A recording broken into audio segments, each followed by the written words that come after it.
And live from Brussels, it's ZN Live.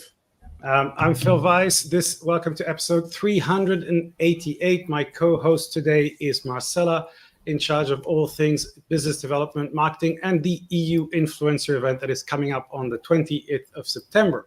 And today we have a fascinating guest, Karen Hoehn, who is an expert with extensive experience on advising organizations on institutional fundraising, strategy, resource management, and she's also the co-founder of an initiative called W100, which we're going to talk about in a second, and the founder of the Brussels Women Independent Network. So great to have you on the show. And I want to start with one question on this initiative that you launched several years ago called W100. Tell us a little bit about what is it and why did you feel the need to start this initiative? Sure. Women 100 was created 5 years ago as an initiative of women who are engaged in feminist and women's leadership in different sectors who came together. We're all women who love Brussels, really love Brussels in all of its diversity, but see how people in Brussels often tend to live in their own little silos, their own bubbles, whether that's linguistic, religious, country of origin, professional, whatever it is. And so we've made this commitment to Women 100 to build bridges across the silos in Brussels and to help make Brussels more responsive to women's needs, because there are a lot of ways in which Brussels is still gender unequal. Even though it fares fairly well on the world stage, that's irrelevant for the women who live here. What's relevant is for those of us who love Brussels and want to thrive here. I think that's actually a very interesting topic as well, Karen. And maybe given your extensive background and all the valuable and important work that you've been doing, maybe you can share from your point of view how you see the role of women, maybe not just in Brussels, but generally evolving or maybe not so evolving when it comes to some of the leadership positions that we see nowadays. Yeah, that's an excellent question. There has been, I work primarily within the field of global health and development cooperation. So it's international affairs in terms of wealthy countries and poor countries relations and work together. And I would say that in that field, there has been over the past, say, 5 years, also coincidental with the same time that Women 100 has existed. There's been a rise in interest in feminist foreign policy and women in leadership and gender equality in EU policies and globally. And there are a lot of good reasons for that. But one of the things that I see happening as part of that is that women are bringing a different leadership style to organizations and institutions. Many of the traditional work contexts, institutionally, organizationally, have tended to be quite exploitive and patriarchal, hierarchical, and you had to sink or swim, you had to struggle, you had to put in 12-hour days, you had to prove yourself in a very macho way. And women rising to the top are bringing a different sort of leadership, a sort of leadership that respects and values everyone at all levels of the organization, because everyone contributes meaningfully for the organization to succeed. And it's exciting to see a new women presidential candidate in the U.S., Kamala Harris. I hope she does well. I hope she wins. But also in Europe, across Europe, women are rising to positions of leadership in a whole variety of ways. So, yeah. I want to go back to Brussels because you mentioned that you started the initiative in Brussels. So you've met different people. And you also said, there are some issues in Brussels, but also, it ranks well on certain things. So what do you see as the major challenges? And I think you're talking particularly to the international community in Brussels. So what are some of the issues that you see this community facing that maybe people are not aware of? Because, I think people might not be that conscious of what some of the major challenges they're facing. You mean challenges that women face in Brussels? Yeah. Yeah. Well, yeah, it's super interesting. But tragically, 9 in 10 women in Brussels experience harassment in public spaces, harassment and or violence. I don't know, Marcella, if you're in the 9 or if you're one of the lucky, 10% that hasn't experienced it. I'm certainly within the 90%. And public spaces in general in Brussels are not designed with equality in mind and with women's needs in mind. They're generally not designed by women or in consultation with women. There are not enough public toilets, although there are lots of pissoirs for men to go. And violence is always just around the corner. So women tend to walk around in Brussels, particularly at night, prepared to have to fend off violence or harassment. And in a world where women hold up half the sky, that's inexcusable. So I would say this is one area in which Brussels can make a big improvement, and women are clearly part of the solution and need to be involved and leading in it. Yeah, no, that very, very good point. And I think there's a local election coming up in October that many organizations have been trying to raise awareness of. The registration just closed recently, so obviously that's probably one of the topics that maybe needs to be put on the agenda so that the local politicians, because I guess they have the most impact on this issue, can deal with. So what was your message be to these local politicians? What do they need to start working on or think about that they might not be focused on?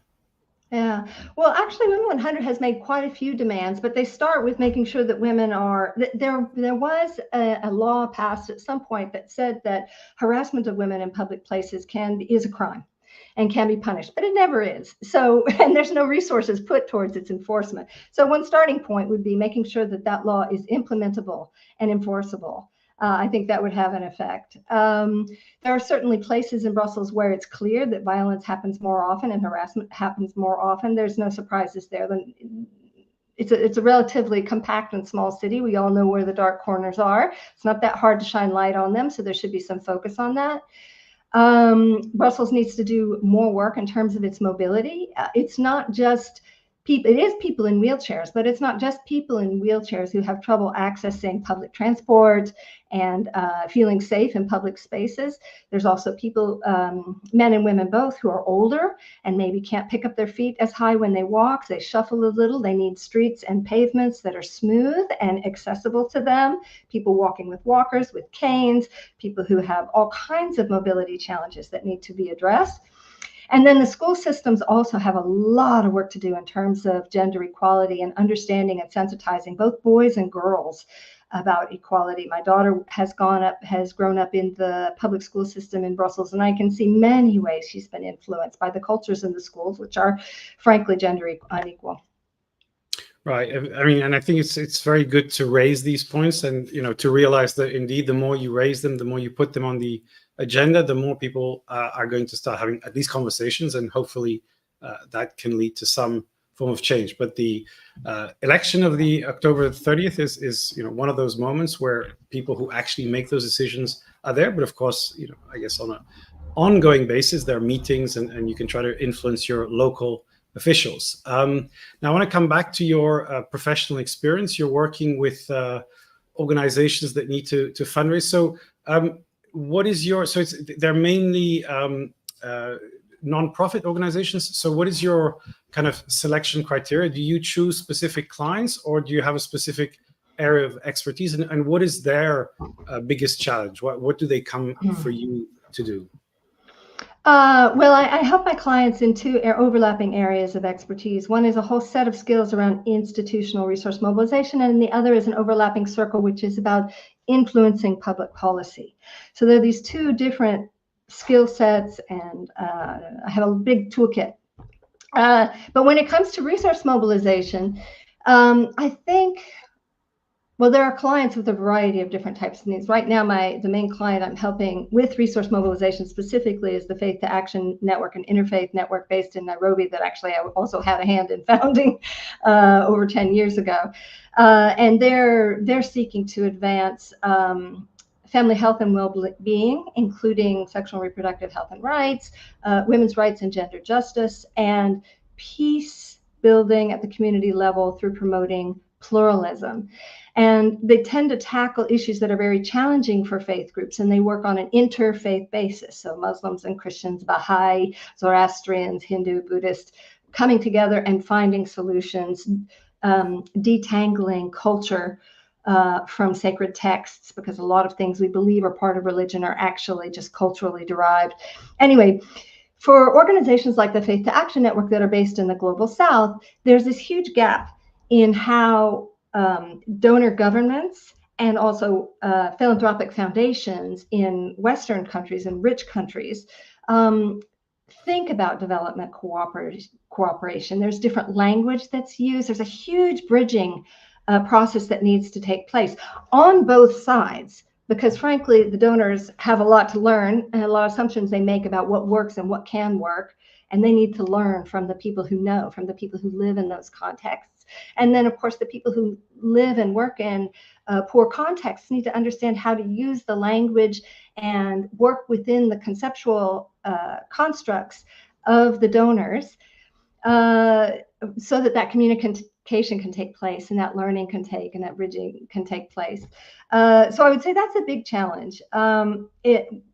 If I were going to give overarching advice for, someone putting together a resource mobilization strategy and trying to think through how can we get money for our institution, imagine, for example, an organization, this is not my client, but imagine an organization that is brand new in the world, or an organization that has just had a major turnover of management and staff. This happens, right? There are a lot of big NGOs. You have somebody quits at the top and everybody else goes. Then the first thing to do is to really think about, what is your niche? What problem do you want to solve in the world that nobody else is really focused on? Because there are a lot of people working on the same issues, but what do you offer that is unlike what anyone else offers? What solution, what problem do you see that you can address in a meaningful way? So first of all, think through quite carefully what is your unique niche, or unique selling point is the jargon. But what do you do that no one else does? Secondly, I would say, make the effort to make sure that everyone in your organization is on board and understands the resource mobilization strategy and the key messages, because everyone in every part of the organization, from administrative assistants and accountants to board members, needs to understand what the need is and how to move in that direction and how to communicate on it. Everyone should have an elevator pitch. Everyone should be able to, if they happen to find themselves with somebody who's in a position to give them access to somebody who's helpful, or someone who themselves is quite powerful and helpful, to be able to say succinctly what the need that needs to be filled and how their organization can fill it if they have the financial support. You need to build relationships with integrity and respect, and with an eye for the long term.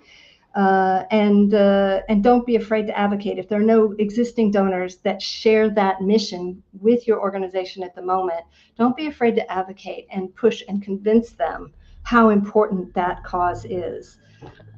So those would be some tips. If you've started a resource mobilization strategy or an approach and you're about a year into it, if you don't see money coming in already, there's something fundamentally wrong. So I would say, after a year of trying your first major resource mobilization push, if you don't see money on the horizon, you need to look what's going wrong. Are the people in the roles, and the key roles, are they not up to the task? It sounds harsh, but it happens a lot.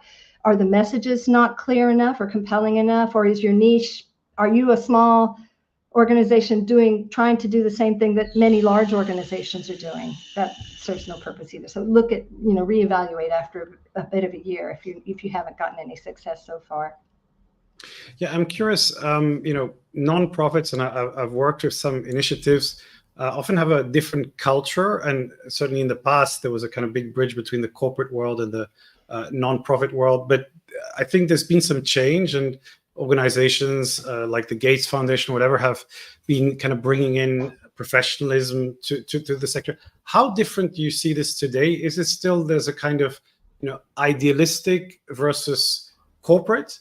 And the second question, because you talked about the importance of fundraising, is when does fundraising start changing the organization? Because in the end, if you say, well, this is my mission, this is what I want to do, but the donors want this, how do you kind of keep the integrity of your strategy? So professionalism and goal.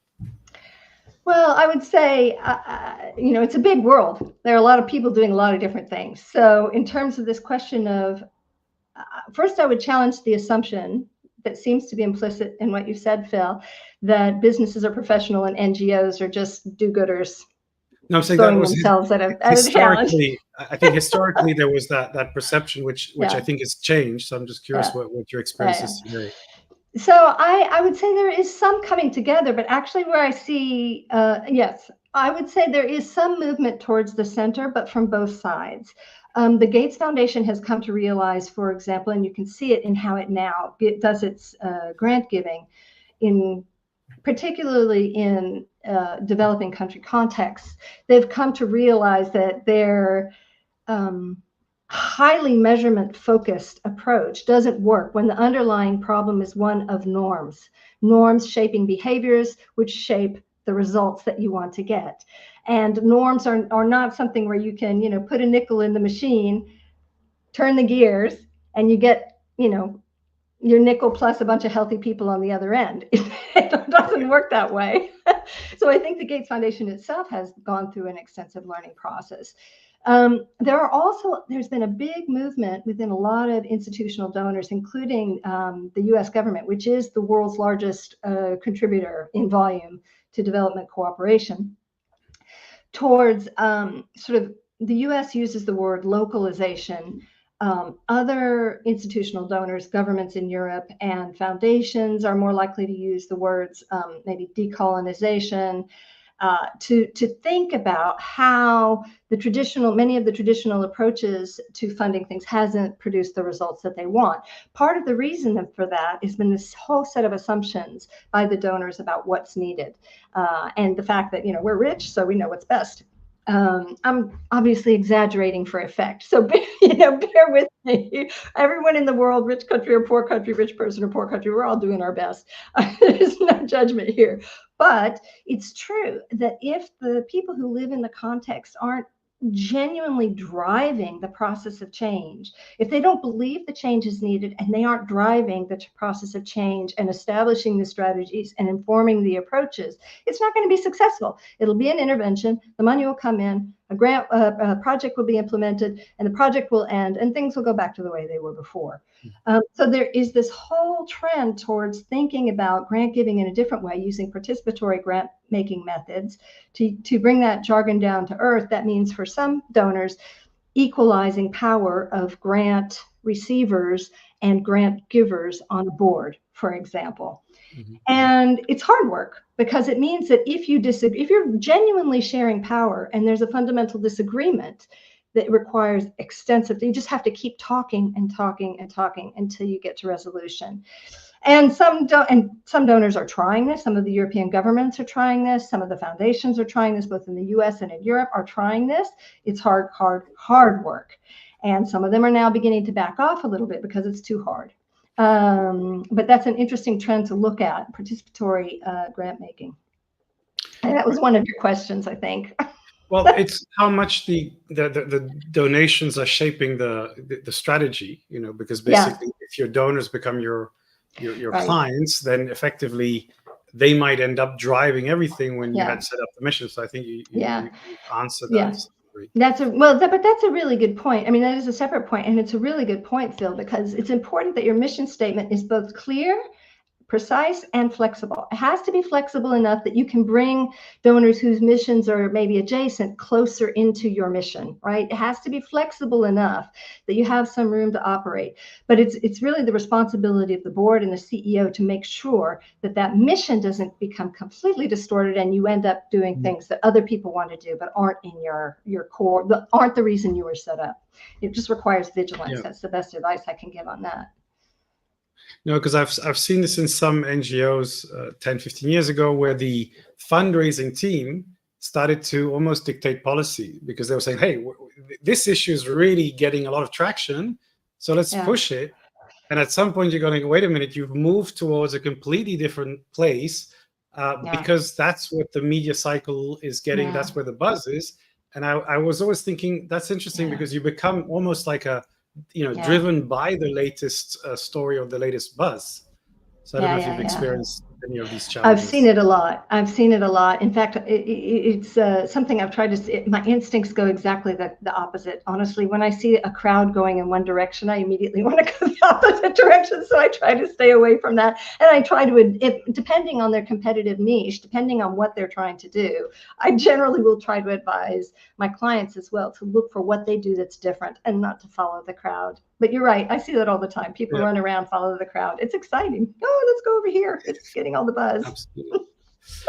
Now, when you meet young people who want to start in that space, in particular young women, what is your advice to them? Your general kind of professional advice.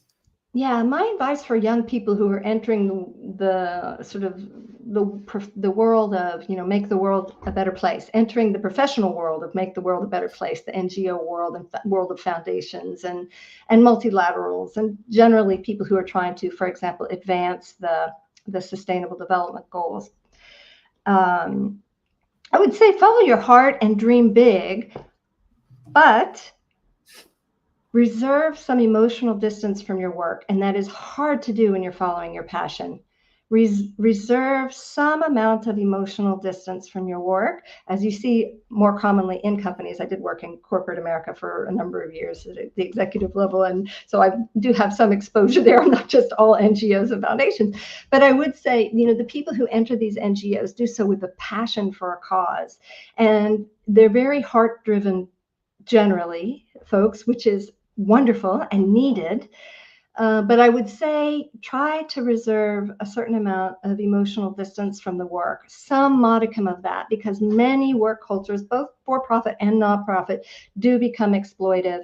And it's important, or in the nonprofit world, where in the for-profit world, people oftentimes compete over money and salaries and titles and this sort of thing. In the nonprofit world, people often, they feel like, oh, I've given everything and I've not made very much money. And it's very much about egos. Oftentimes the conflict in organizations is about egos. So you have to have enough emotional reserve to identify when that's going on and extract yourself from it and protect yourself from it. Don't be exploited. Stand up for yourself for what you're worth in terms of your salary. Stand up for your rights as a worker, and don't lose perspective just because you love the work so much or because you care so much about the cause, whatever it is, because there are a lot of good causes around us that need passion and care and love. So just be careful to take care of yourself in that process. That would be my biggest piece of advice there. Yeah, I think that's fantastic advice. And I think it applies to any organization. You have to balance your personal motivation, aspirations. And if the bigger the organization, I think the bigger, the structures around you, that you might not be able to move, and you're going to have politics, you're going to have egos, you're going to have all these issues regardless of the organization.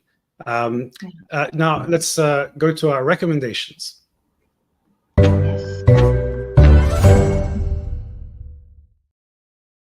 So, Karen, you had quite a few recommendations, some people to follow and some things to learn. So tell us, what would you recommend to our viewers? Sure. I mean, I'm not a social media communications trained specialist, but, there's certainly in the Brussels EU bubble, there are a lot of excellent communicators. Gareth Harding is a leader on this. Craig Winokur is a leader on this. Laura Shields is a leader on this. You'll find these people sharing their tips about how to communicate. There's lots and lots and lots of them, and I don't want to hurt anyone's feeling by not mentioning their name. So apologies to some of the best communicators I know who I'm maybe not mentioning right now. But if you keep your eye out for them on LinkedIn and the other social media platforms, it's easy to find them. In terms of reading, I would advise most of us, if we haven't already, to do a fair amount of reading about implicit bias and institutional racism and institutional sexism, because these constructs affect our health and well-being, and they also affect our success and effectiveness. So I would say, and there are lots of authors who write about these things too, so I'm not going to name specific names, but I've been on a bit of a journey myself, and I'm very, very grateful for those who are shining lights on these topics. It's important for us all to learn more about them. Excellent. Marcella, your recommendations for our viewers. I think I have two for this week. And Karen, I also take this opportunity to maybe invite you to our upcoming EU Influencer event, as Phil said earlier. It's on the 20th of September. We're a month and a half left to go. So just letting everyone know that there's still some spaces free, but they're quickly running out. So you can register for this as soon as you can. And then there's also this podcast that I was thinking, like now I'm going on holidays from tomorrow.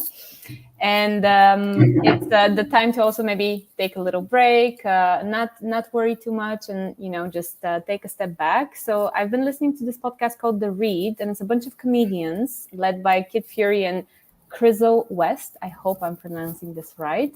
But they basically do some recaps and reviews of latest pop culture news, offer their opinions on everything related, something like for the summer period. But if you want a good laugh, and you also want to hear some interesting conversations, they also talk about social justice, mental health, race, sexual identity. So it's really a mix of everything.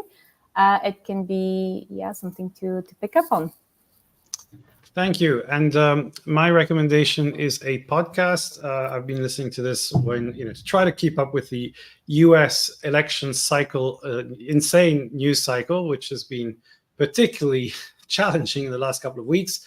This is called The Rest is Politics US. So it's actually a British podcast that has a US version with Katie Kay and Anthony Scaramucci, who worked on the Trump campaign some time ago. So it's kind of like different perspectives. They get inside conversations. So I'm finding it quite fascinating. And actually a book recommendation, which I'm just reading now. My daughter recommended it for me. It's called How to Know a Person Deeply. How to Know a Person. And it's the art of seeing others deeply and being deeply seen.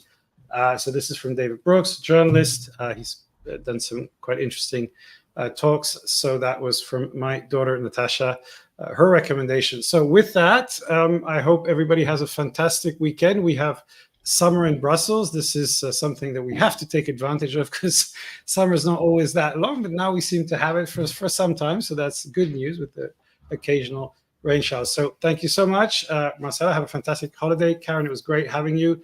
Have a great weekend, everybody. Bye. Thanks very much. Bye.